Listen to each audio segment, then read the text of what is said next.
Di bababa sa 55 ang nasawi nang mahulog sa bangin ang isang bus sa Guatemala country. Ayon sa mga otoridad, 70 ang pasahero ng bus nang mahulog mula sa tulay. Lumalabas sa investigasyon na nawala ng kontrol ang driver ng bus at inararo nito ang ibang sasakyan bago nahulog patungo sa ilog sa baba ng bangin. Dahil sa aksidente, nagdeklara ng 3 araw na pambansang pagluluksa ang Pangulo ng Guatemala.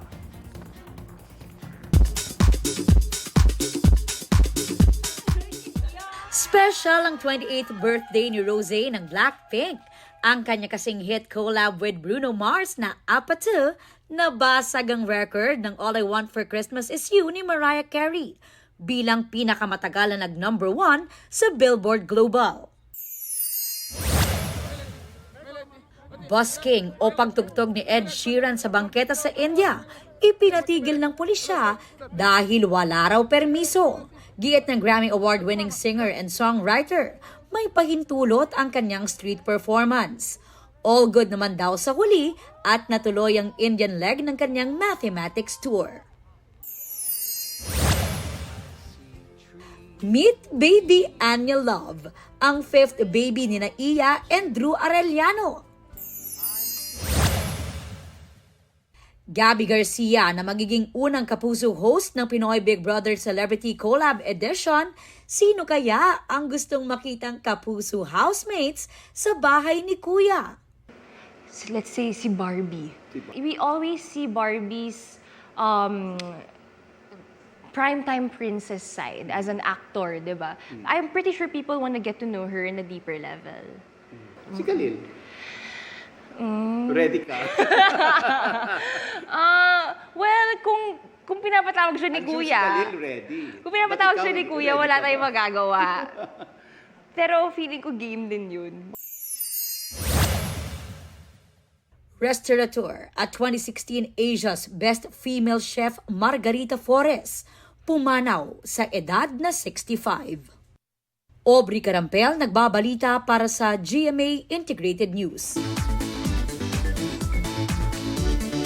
Kinumpleto ng kalangitang puno ng bituin ang camping trip ng magbabarkada. G tayo sa kakaibang camping experience na yan sa Toledo, Cebu, kasama si Oscar Oida. Imagine ang iyong tanawin tila kumot ng mga bituin. Van Gogh Fields, ang starry night na yan, na masisilayan sa tinatawag na Tagaytay Hills sa Toledo, Cebu. Sabayan ang mabagal na pag-ikot ng mundo habang pinagmamasdan ang mga kumikislap na tala sa kalangitan. Ang kakaibang experience sinubukan ng grupo ni na Ardney Caballero. Accessible sa sa mga newbies na hikers na kahit hindi ka like hardcore sa hiking, kaya mo siyang akyatin. Coffee camp lang pala ang una nilang plano. Sa simpleng timpla ng kape, natimpla rin ang pagkakaibigan sa makabuluhang kwentuhan. Pero hindi nila inasahan ang napakagandang tanawin kinagabihan. Hindi raw kasi maganda ang panahon kaya di sila umasang sisilip ang mga tala. Nung nagpipitch kami ng tent, muulan. Grabe, walang clearing to. Pagkatapos namin ng first session ng kape, paglabas namin ng mga tents, grabe, sobrang ganda ng panahon. Parang surprise. Kita pa rin ang bakas ng Milky Way Galaxy sa paglalim ng gabi. Parang magical siya pakinggan, pero totoo talaga, pag under the stars kayo nagka-camping, parang solid yung barkadahan nyo. Oscar Oida, nagbabalita para sa GMA Integrated News. Huwag magpahuli sa mga balitang dapat niyong malaman. Mag-subscribe na sa GMA Integrated News sa YouTube.